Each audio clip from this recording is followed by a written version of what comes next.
Dekan Zhang hanya melihatnya sekilas dan tahu apa yang dimaksud Luo Ronghao.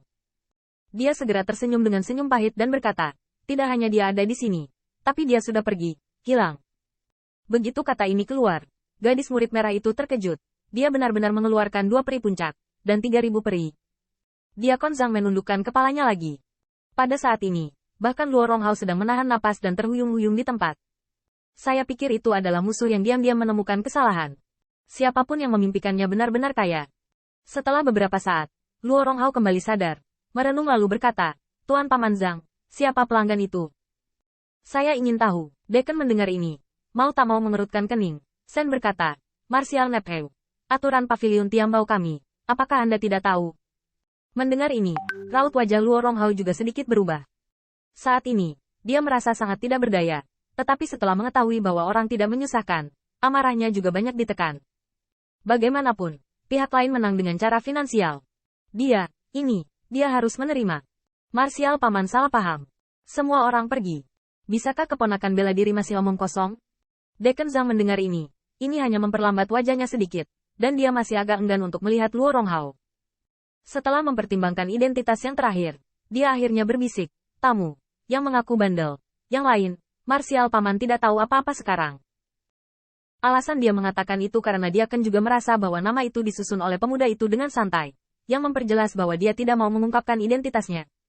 Namun, mereka tidak melihatnya. Luo Ronghao mendengarkan, tetapi wajahnya sedikit tenang, dan tiba-tiba dia menjadi marah. Berubah-ubah. Bandel lagi. Beberapa hari yang lalu, dia berjalan-jalan di Xianxi untuk waktu yang lama, tetapi tidak menemukan obat abadi yang tepat. Dia bertanya tentang itu, dan itu dibeli oleh seorang pria bernama Bandel. Luo Ronghao menolak menerimanya.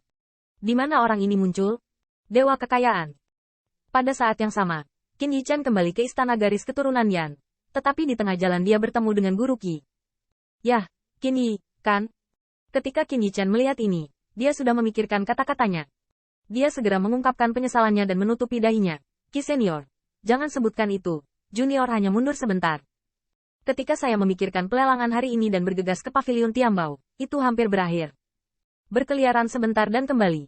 Qi Master mendengar ini, tidak banyak bicara, tetapi setelah beberapa saat, Yan Zhen kembali dengan Wang Ji. Saat bertemu Qin Yichan, Yan Zhen sedikit terkejut. Qin Pil Master, apakah Anda keluar? Mengapa Anda tidak pergi ke pavilion Tiambao untuk menemukan saya? Kebohongan diulang. Yan Zhen dan Qi Master bereaksi dengan perasaan yang sama, tetapi mereka sedikit menyesal. Kemudian mereka mengeluarkan 3 atau 2 kotak batu giok yang sangat indah dan menyerahkannya kepada Qin Yichan. Sayang sekali aku tidak pergi ke rumah lelang, tapi aku membawakanmu beberapa harta karun, semua perhiasan. Qin Yichan tidak membuka kotak giok, tetapi terlepas dari apakah itu perhiasan atau tidak, hati Yan Zhen sudah cukup untuk memungkinkan dia menerimanya. Kemudian, agar lebih realistis, Qin Yichan pura-pura penasaran. Tuan muda, pasti ada banyak harta di pelelangan ini, kan? Yan Zhen juga tidak menyangkalnya, dan dia berkata, memang, beberapa harta, bahkan hati yang saya lihat. Tapi itu lucu. Qin Pil Master, apakah kamu ingat kesesatan yang kita katakan di Xianxi 2 hari terakhir? Qin Yichan gemetar. Mungkinkah Yan Zhen menyadarinya? Namun, yang terakhir tertawa dengan masing-masing mengurus urusan mereka sendiri. Baru saja, saya keluar dari pavilion Tiambao dan mendengarkan sekte yang sama, mengatakan bahwa ada tamu lain bernama Bandel, yang membeli 2 buah harta karun tertinggi dalam kotak herringbone. Dan juga memberi Luo Ronghao kekutukannya. Haha, Qin Yichan tertawa dari lubuk hatinya. Tetapi dia terkejut, sangat kuat. Siapa yang bandel itu? Tidak mungkin Tuan Muda tidak mengetahui tulisan tangan seperti itu. Yan Zhen menggelengkan kepalanya sambil tersenyum. Saya tidak begitu tahu siapa orang ini. Derek liar awan menganggur. Dunia ini sangat luas. Ada orang asing. Sama sekali tidak mengejutkan. Mendengar ini, Qin Yichan merasa lega di lubuk hatinya. Tetapi yang tidak dia ketahui adalah bahwa setelah masalahnya, pavilion Tiambao dan sekte abadi utama memiliki sesuatu tentang sejarah misterius. Kemurahan hati dari tembakan mereka. Sayang sekali lagi. Dari kata-kata Bai Xuan dan yang lainnya, tidak sulit untuk mendengar kecemburuan iri, yang disebut namanya berbicara sendiri. Setelah beberapa saat, dia melihat senyum Yan Zhen menyatu, mengungkapkan dengan sungguh-sungguh, dalam 2 hari, ini akan menjadi babak pertama. Begitu ucapan ini keluar, Bai Xuan, yang bermain-main pada saat yang sama, juga berkumpul dan tersenyum. Antara ekspresi, mereka semua serius. Yan Zhen melihat sekeliling dan akhirnya melihat Qin Yichan. Qin Pil Master. Semua orang memiliki tujuan mereka sendiri. Apa rencanamu? Saat berbicara, Yan Zhen merenung lalu berkata, dengan Qin Pil Master, jika Anda ingin memasuki Denner Inner Sect, Anda dapat yakin, tetapi Anda ingin memuja Penatua. Dari sudut pandang Yan Zhen, apakah Bai Xuan dapat memasuki pintu Penatua Zhang sesuai keinginannya?